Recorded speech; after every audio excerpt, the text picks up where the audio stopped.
Welcome to another video. और यह है ब्लैक क्लोवर के मांगा का कंटिन्यूएशन। तो चलिए जानते हैं क्या हुआ कहानी में आगे ब्लैक क्लोवर के।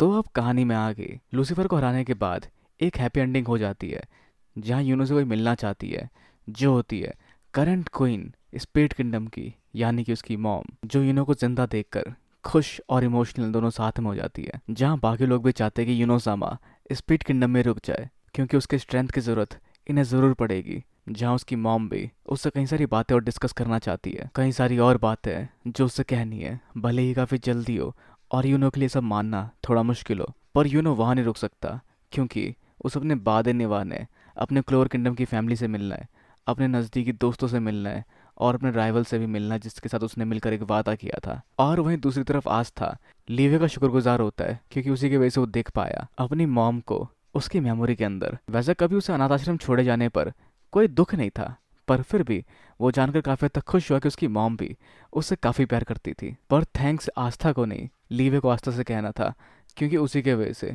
वो बदला ले पाया लीचता का। तो अब क्योंकि उसका सपना पूरा हो गया, तो अब बारी है लीवे की कि वो आस्था का सपना पूरा करने में उसकी मदद करे, जो है विजिट किंग बनना। पर उससे पहले क्लोवर किंगडम में कुछ लोग मान तो ले पहले ये कि वो अच्छा इंसान है, खासकर दामिनाती।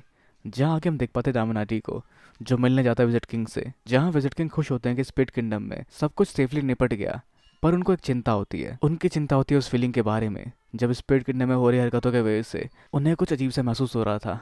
पर वो उस समय से नहीं, उन्हें वो उससे पहले ही महसूस हुआ था। पर खैर तभी उनके दरवाजे पर दस्तक देके दांते पहुंचता है उनके पास और उनसे बात करता है डेविल्स के बारे में, और बताता है कोर्ट ट्रायल शुरू होने के बाद से उसके रिसर्च के बारे में डेविल्स के ऊपर, जिसमें ढूंढे उसने वो परिवार जो डेविल होस्ट रहे हमारे देश में से। और उसमें उसको कुछ डॉक्यूमेंट मिले जो 20 साल पुराने थे, और उसको क्लिपोर्ट कंसिस्टेंटली में कोई भी मेंशन नहीं मिला सुप्रीम डेविल मैगिकुला का। जहाँ उसको अंडरवर्ल्ड के 3 रूलर्स के बारे में पता चला, जिसमें था लूसीफर जो ग्रेविटी कंट्रोल करता था, जिसको सैटर्न भी कहा जाता था, जिसके बाद स्पेशल मैजिक वाला ब्लीजीबूब, और आखिर में था टाइम मैजिक इस्तेमाल करने वाला एस्थेरॉट, जहाँ मैगिकुला ने उसकी जगह ली थी, क्योंकि कुछ कारणों से वो अंडरवर्ल्ड से गायब हो चुका था। जहाँ डोमिनाटी के सारे डाउट्स क्लियर नहीं थे, पर फिर भी उसके रिसर्च के हिसाब से जो उसके सामने आया वो था इस दुनिया में एक लौता शख्स जो टाइम मैजिक का इस्तेमाल करता है, जिससे साबित होता है हमारे देश में पनप रहा डेविल। जहाँ विजिट किंग रियलाइज करते हैं, क्या सच में तुम सही हो? क्या ये मैं हूँ? जिस पर नर्वस होकर दामिनाती कहता है, कह दो कि मैं गलत हूँ और आपका इससे कोई लेना देना नहीं है। पर जब उसके बाद खुद के शरीर को नहीं संभाल पाते विजिट किंग और कहते डोमिनाटी को वहां से भागने के लिए, पर उससे पहले उनके शरीर से कोई और बाहर निकलता है और बताता है चीजें ऐसी नहीं है जैसा तुम अंदाजा लगा रहे हो। जिस सब दौरान दामिनाती वहां फ्रीज हो चुका होता है और आगे दिखता है विजिट किंग के अनकवर ग्रीमोर में कवर चढ़ते हुए, जिसमें 2 स्पीड के लोगो ऊपर नीचे एक दूसरे में घुसे होते हैं। जहाँ उस जगह मिलने आता है उससे सेकंड लेयर का हाईएस्ट रैंक का डेविल और कहता है सब कुछ वैसा ही किया जैसा आपने कहा था लूशियस जोगरेटिस। तो जिसके साथ फेज शुरू होता है द वन वो will reach the strongest visit king. तो चलिए बढ़ते हैं इस फेज की ओर और जानते हैं उस विजिट किंग के बारे में जो सबसे स्ट्रॉन्गेस्ट विजिट किंग बनने की बात कर रहा है। पर इस सबसे पहले हम बढ़ते हैं अंडरवर्ल्ड के 7th लेयर की ओर, जहाँ किसी ने अंडरवर्ल्ड के अंदर भी लूसीफर को हरा दिया होता है। जहाँ लूसीफर सिर्फ ये कह पाता है, भले ही मैं अपना आधा शरीर हार चुका हूँ, लेकिन मैं अब भी राजा हूँ अंडरवर्ल्ड का, लूसीफर, जिसके पास है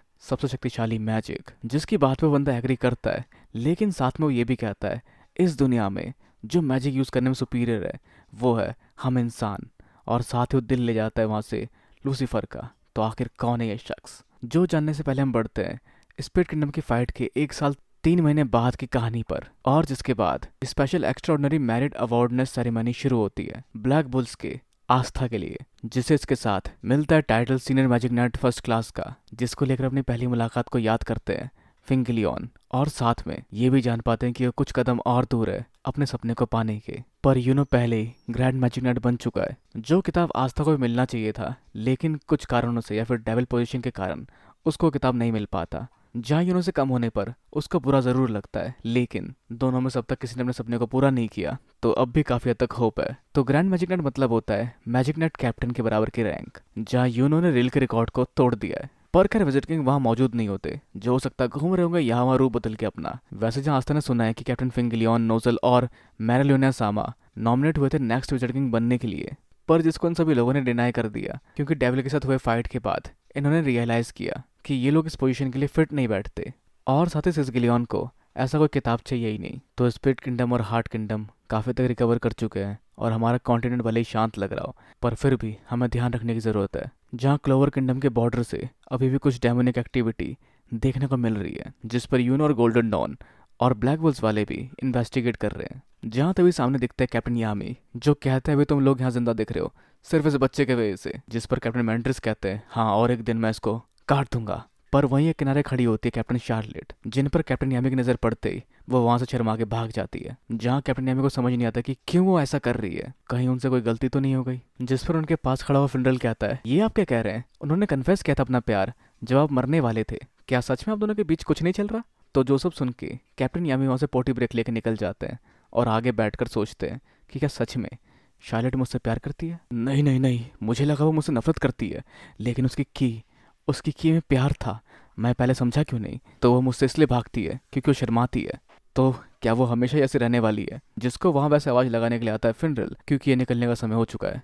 पर खैर आगे यहाँ आस्था फैसला करता है कुछ कहने का, और वहीं दूसरी तरफ दो महिलाएं अपनी फीलिंग को ट्रूली कन्फेस करने की सोच रही होती है। जैसे नोलिल, जिसने आज तक सही से बात नहीं की आस्था से, पर वो कहीं ना कहीं फील करती है उसके लिए।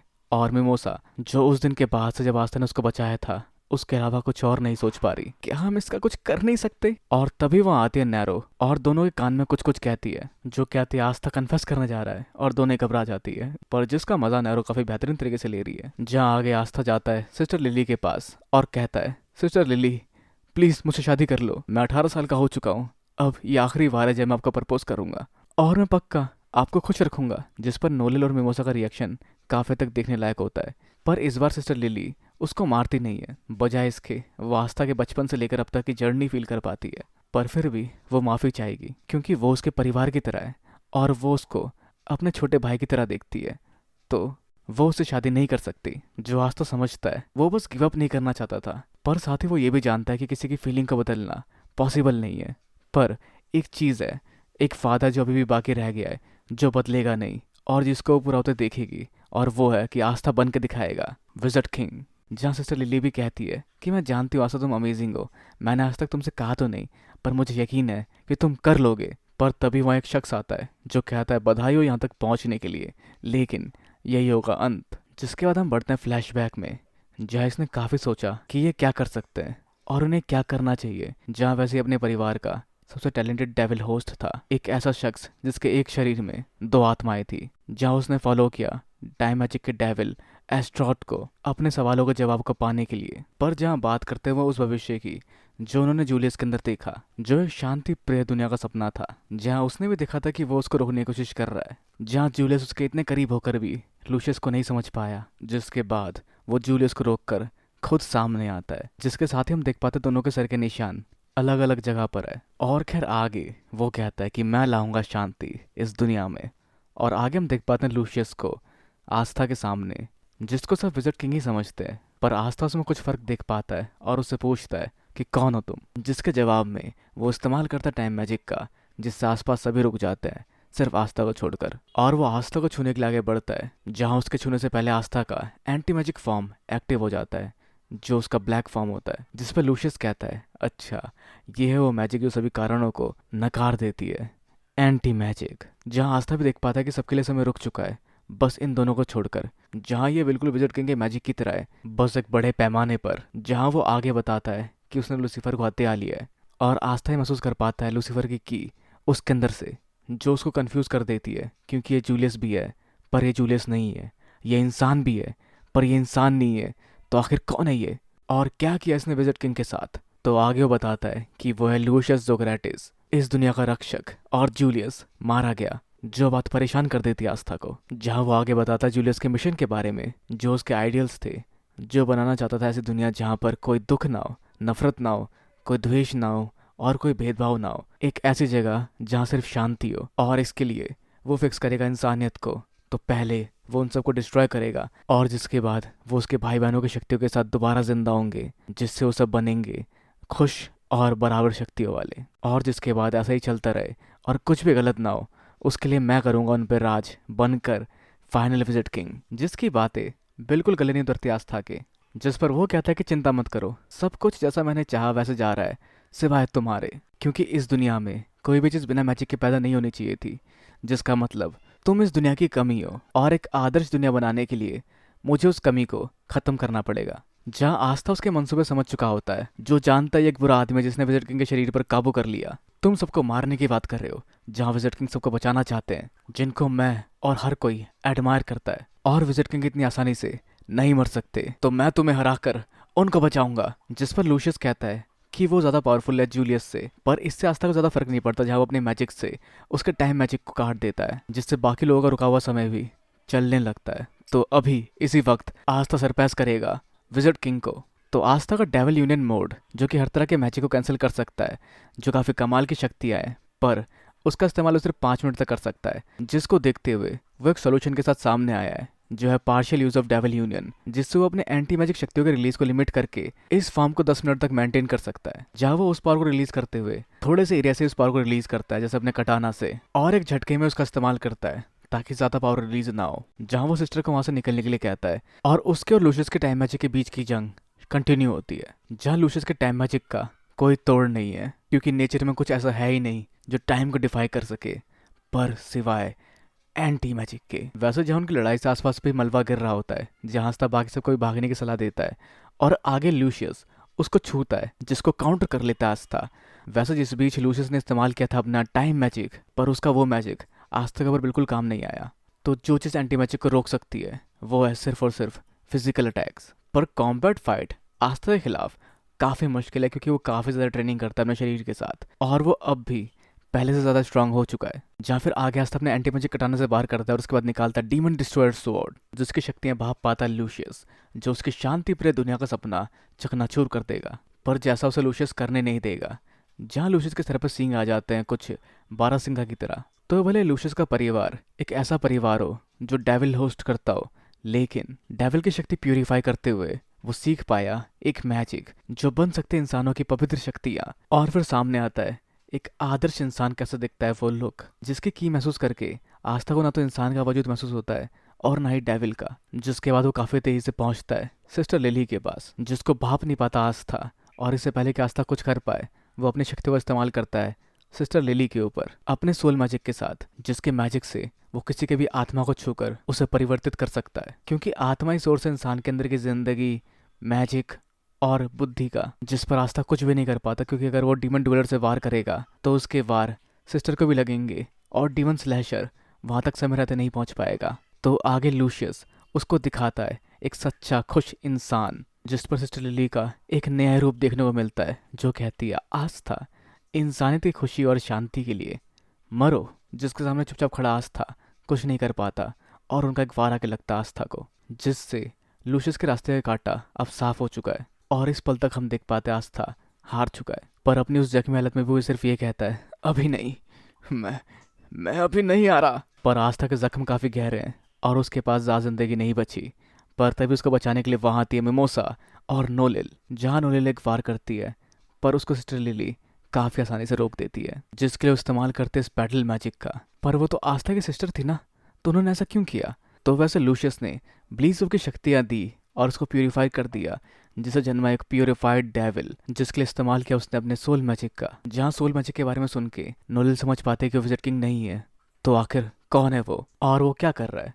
तो बताता अपने प्लान के बारे में, जहाँ वो सुप्रीम डेविल्स और लोअर रैंक के डेविल्स को भी इस्तेमाल करेगा, जिससे इंसानियत एक नए दायरे तक आगे बढ़ जाएगी। और सिस्टर लिली उसकी पहली इन्वेंशन या सैंपल जो भी वो कर सकता है उस चीज़ का, जिससे बने शक्तिशाली और समझदार जीव, जिन्हें कहा जाएगा पैलाडिन्स, जिन्हें तुम मान सकते हो इस दुनिया के रक्षक।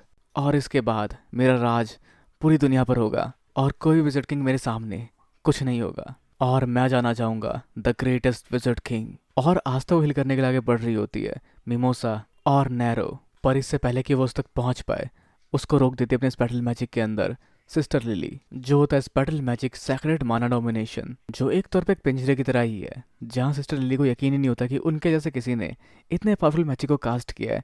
तो लूशियस सामा सच में काफ़ी कमाल के हैं, और बाकी को कहते हैं कि तुम लोग भी जल्दी मेरे जैसा मुकाम हासिल कर लोगी। जिस केज के बाहर से नोलिल चिल्ला रही होती है, तुम तो आस्था की सिस्टर हो ना, क्योंकि वो आस्था को मारने जा रही होती है।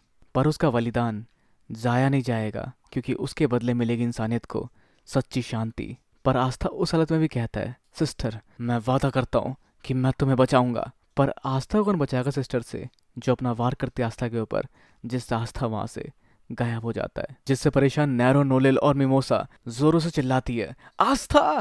पर ये हो गया, इस दुनिया की कमी इस दुनिया से मिट गई। तो इंसाफ का दिन आएगा आज से 1 हफ्ते बाद, जिससे सामने आएंगे हम जैसे और लोग, जहाँ के तौर तरीके और रहन सहन यहाँ से काफ़ी अलग होंगे। जो सब ये देख चुका है, जो सब काफ़ी कमाल का होगा, जहाँ आगे वो कहता है कि तुम उसके बाद भी मुझे रोकने आओगे, मैंने वो भी देख लिया है। जहाँ सारे कैप्टन और मैजिक नाइट्स उसकी ओर बढ़ते हैं।